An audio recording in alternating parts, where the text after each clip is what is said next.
반갑습니다. 김봉중입니다. 보통 우리가 미국 그러는데 아메리카 합중국은 정말 다양한 유럽 사람들이 이게 모아 살았던 그 식민지가 어느 순간에 독립을 한 거예요. 예를 들면은 여러분 잘 아시는 보스턴에 있는 매사추세츠는 청교도 교파가 주로 거의 대부분 청교도들이 퓨리탄들이 정착을 합니다. 개신교파. 또 미국 독립에 대단히 중요한 이게 식민지가 버지니아죠. 여기는 뭐예요? 성공회예요. 처치 오브 잉글랜드. 영국 국교도들이 주로 정착합니다. 초반에. 바로 위에는 더 재미있는 게 메릴랜드는 가톨릭 교도들이 정착을 합니다. 그래서 가톨릭 신봉이 아닌 퀸 마리아를 블러디 마리아를 이게 기념하기 위해서 메리의 땅, 그래서 메릴랜드로. 이 펜실베니아는 더 재밌습니다. 이거는 보통 퀘이커 교도들이 정착한 곳입니다. 아주 재밌는 줄. 미국 여행하다 보면 펜실베니아 참 재밌습니다. 이 퀘이커 교도는요, 개신교는 개신교인데 그 당시 개신교 입장에서 약간 사이비성이, 이단성이 강한 독특한 개신교 교도들. 원래는 프렌즈 소사이어티 오브 프렌즈입니다. 우정회라는 교파인데 그냥 떠는 놈들, 그래서 퀘이커라고. 이 퀘이크는 떨다는 얘기잖아요. 그래서 지구가 떨기 때문에 얼스퀘이크, 이게 지진이잖아요. 이 양반들은 이게 그리스도를 받아들이고 개종할 때 굉장히 이 피지컬, 이게 트렘블링이 있었는 것 같아요. 굉장히 이게 몸을 떨었던 것 같아요. 그래서 비아냥거리는 말로 이게 퀘이크가 지나면 에이 떠는 놈들하고 퀘이크라고 하는 것인데, 지금은 퀘이크 교도들도요, 자기들이 소사이어티 프렌즈한 걸 몰라요. 그냥 퀘이크라고 알고 있습니다. 미국에서 최고의 아침 식사를 만드는 교도들입니다. 퀘이크 오트밀 아시죠? 더 유명한 게 무엇입니까? 퀘이크의 시리얼.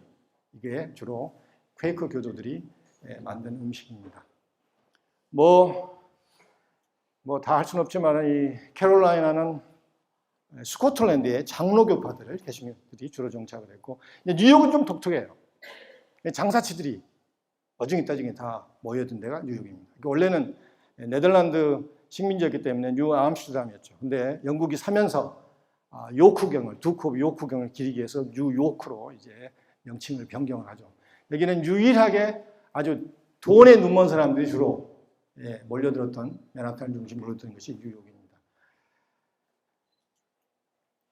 그래서 잘 아다시피 미국의 성조기를 보면은 이 빨강색, 하얀색은 정확히 13개가 있습니다. 오리지널 13개의 식민지를 상징하기 위해서 13개가 있고, 파란색 안은 뭡니까? 지금 합법적으로 미국 연방에 가입된 주의 숫자를 표기합니다. 지금 몇 개 있습니까? 50개 있습니다. 1959년, 제가 59년을 잘 기억한 이유는 역사 교수가 그랬어요. 아니고 제 탄생한, 생각보다 나이가 많이 먹었죠. 제가 59년에 태어났기 때문에 하와이와 알래스카가 공식적으로 미국의 합중국으로 되면서 이제 50년, 그 이상 이제 별이 분화하지 않습니다. 그래서 그 전에는요, 이 성족이 만든 사람들이 돈을 엄청 벌었습니다. 별이 하나만 추가가 돼도 미국이 얼마나 큽니까? 이게 성조기를 다 다시 만들어야 돼요. 근데 59년 이후로 별이 추가가 되지 않습니다. 혹시 여러분들 중에 내가 미국 가가지고 국기 장사를 해야 되겠다, 성조기 장사를 해야 되겠다, 언젠가는 별이 추가될 거 아니에요? 하지 마세요. 망합니다.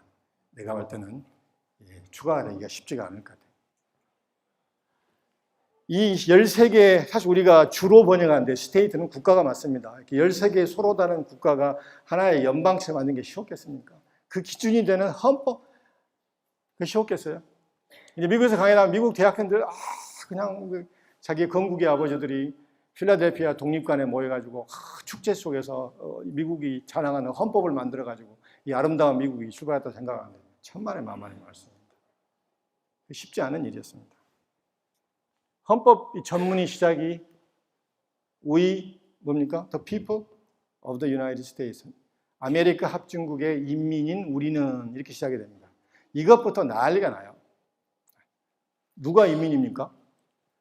당시에 다 성국군이 있는 것은 아니잖아요. 미국이 남성 보통 성국군이 부여된 게 1828년입니다.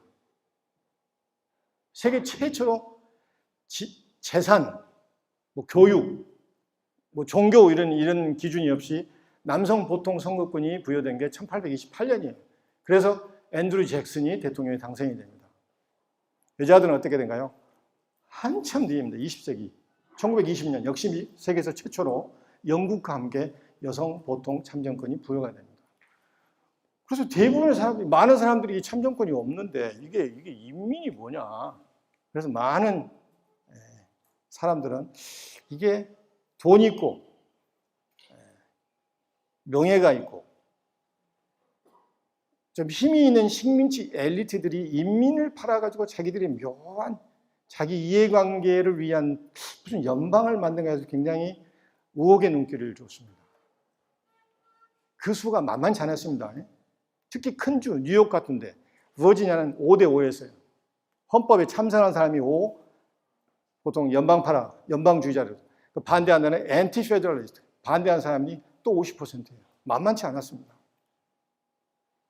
결국은 이제 미국의 헌법은 위대한 컴프로마이즈, 타협. 우리 교과서에서는 대타협이라고 합니다. 이 대타협으로 이제 타협으로 완성이 된 거예요. 사실 통과가 됩니다. 타협은 크게 이제 두 가지, 많은 타협이 있지만 크게 두 가지가 있어요. 하나는 이제 사실 입법부를 만드는 게 중요하잖아요.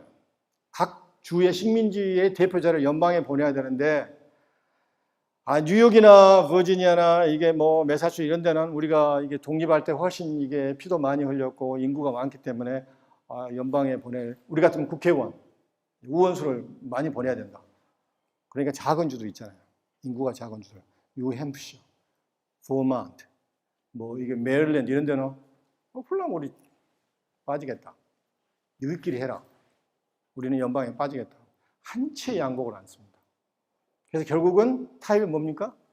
그냥 의회를 바로 나눠버리자. 그래서 미국은 상원과 하원이 있는 것입니다. 그래서 상원은 주 인구에 상관없이, 주 크기에 상관없이 무조건 6년 임기에 2명을 배정합니다. 그래서 캘리포니아 같으면 뭐예요? 지금 제일 인구가 많잖아요. 큰 주잖아요. 상원 2명입니다. 인구가 가장 적은 알래스카, 뭐 와이오밍, 노스 앤 사우스 사코다 다 이런 데는 그런데도 상원이 2명이에요. 단 하원은 인구 비례로 배정을 합니다. 그래서 캘리포니아 같으면 제일 많은 지금 무려 자꾸 변하는데 인구에 따라 아마 지금 53명일 겁니다. 알래스카나 와이오밍이나 노스 다코다 이런 데는 인구가 적기 때문에 하원 몇 명인 줄 압니까? 연방하원 1명입니다. 딱 1명이에요. 그래서 상하원을 합친 수가 대통령을 뽑는 선거인단으로 구성이 되는 거예요. 그래서 일렉토럴 칼리지입니다. 그래서 캘리포니아 같으면 무려 55명입니다. 상원 2명, 하원 53명.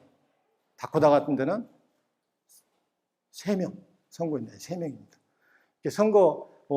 상원 2명, 하원 1명이라는 얘기예요. 알래스카, 하와이 다 그렇습니다. 그래서 개표 상황 보면은 그런 데는 아예 신경을 안 씁니다. 전혀 영향을 미치지 못해요.